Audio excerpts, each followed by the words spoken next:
স্কুলে যাওয়ার পথে প্রকাশ্যে দিবালোকে গুলিবিদ্ধ হয়ে মৃত্যু হল চোপড়া তৃণমূল প্রাথমিক শিক্ষক সমিতির ব্লক সভাপতি তথা রাজা ভীম প্রাথমিক বিদ্যালয়ের প্রধান শিক্ষক নজরুল ইসলামের। বয়স 56 বছর। শনিবার সকালে ইসলামপুরের মাদারীপুর এলাকায় তাকে লক্ষ্য করে গুলি চালানোর অভিযোগ উঠেছে। গুরুতর জখম অবস্থায় তাকে প্রথমে ইসলামপুর মহকুমা হাসপাতালে নিয়ে যাওয়া হয়।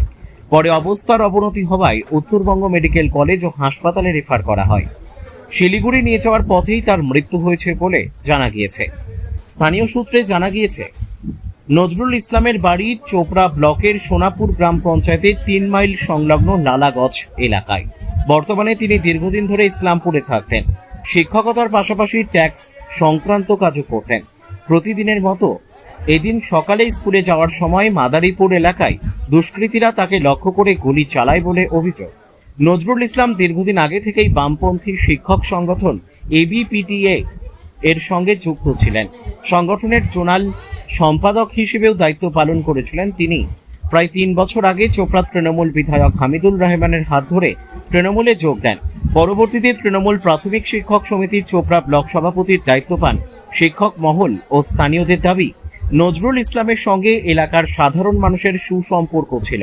ফলে কি কারণে তাকে এভাবে প্রকাশ্যে রাস্তায় গুলি করে খুন করা হলো তা নিয়ে তৈরি হয়েছে রহস্য। ঘটনার পেছনে রাজনৈতিক কারণ রয়েছে কি না, নাকি অন্য কোনো বিরোধের জেরে এই হামলা, তা নিয়েও ধোঁয়াশা রয়েছে। ঘটনার খবর ছড়িয়ে পড়তেই এলাকায় ব্যাপক চাঞ্চল্য তৈরি হয়। পুলিশ ঘটনার তদন্ত শুরু করেছে।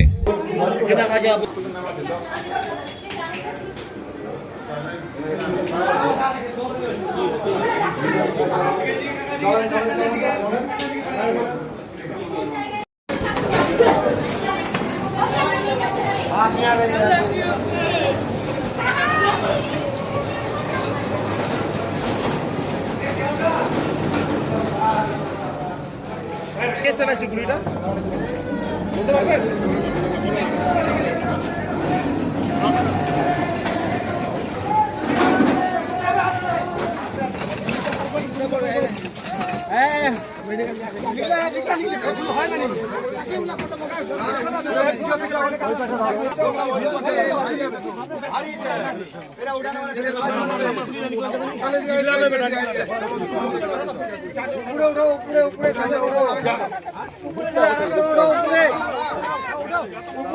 পেটের ডান দিকে, পেটের ডান দিকে। হ্যাঁ হ্যাঁ হ্যাঁ, আস্তে আস্তে আস্তে আস্তে আস্তে নিয়ে যাচ্ছে তো ভালো জায়গাতে। দাঁড়া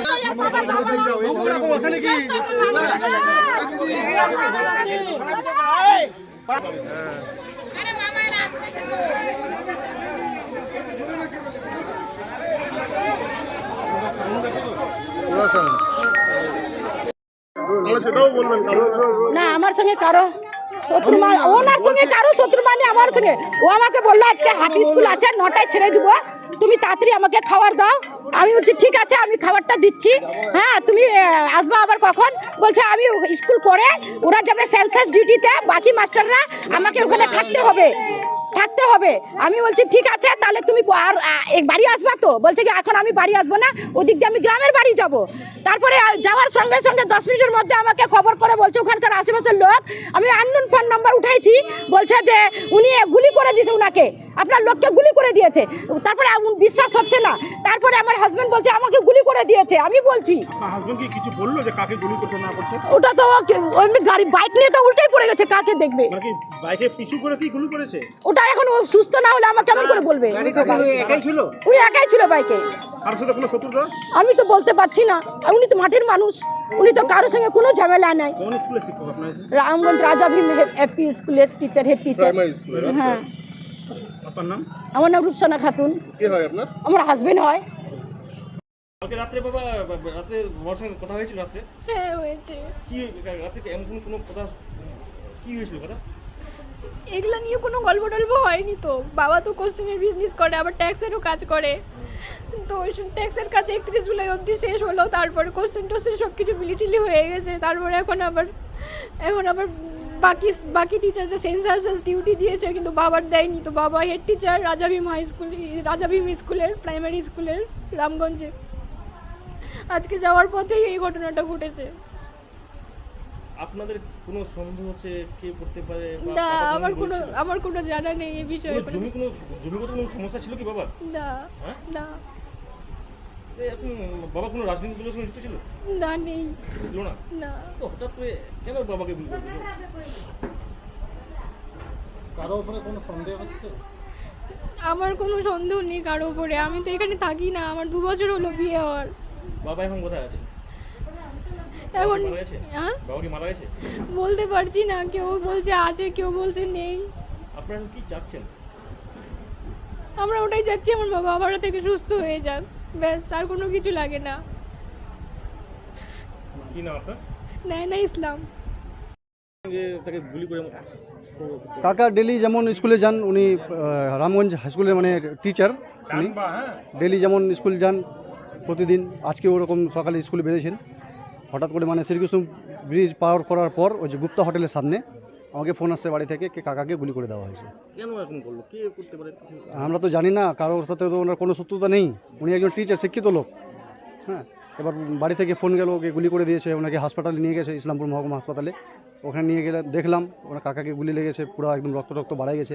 তারপর ওখান থেকে শিলিগুড়ি মেডিকেল রেফার করা হলো, কাকাকে নিয়ে গেল নিউটিতে নিয়ে যাওয়ার পর এখন ফোন আসলো যে কাকা মারা গেছে, ডেথ করে গেছে। তো কি মনে হচ্ছে কারা করতে পারে? এতটুকু তো আমরা জানি না, কিন্তু আমরা জানি কি কাকার কোনো কারোর সাথে শত্রুতা নেই। না না, কোনো ঝামেলা নেই কাকার সাথে, কারো ঝামেলা নেই। পলিটিক্স করতে পারে? না না, কোনো পলিটিক্স না। করতে না। আপনারা কি চাচ্ছেন? আমরা এটাই চাই কি মানে একটা ন্যায্য ন্যায় হোক, যারা গুলি করে গেছে ওদেরকে ধরা পড়ুক ওদেরকে। আমার নাম মোহাম্মদ বেলাল। এর আগেও কি কাকার উপরে হামলা? হ্যাঁ, 2 বছর আগে কাকার সাথে একবার ওইখানে চেষ্টা করা হয়েছে ছিনতাই করা। ওখানেই? হ্যাঁ, ওই জায়গায়, যেখানে গুলি করা, যেই জায়গায় গুলি করা হয়েছে 2 বছর আগে। 2 বছর আগে চিন্তা করা হয়েছিল? হ্যাঁ, চেষ্টা করেছিল একবার, তখন পারেনি, এবার ওনাকে গুলি করে দিয়েছে। Bureau report NB24X7। দিন দুনিয়ার খাস খবর। লাইক করুন আমাদের ফেসবুক পেজ, সাবস্ক্রাইব করুন আমাদের ইউটিউব চ্যানেল।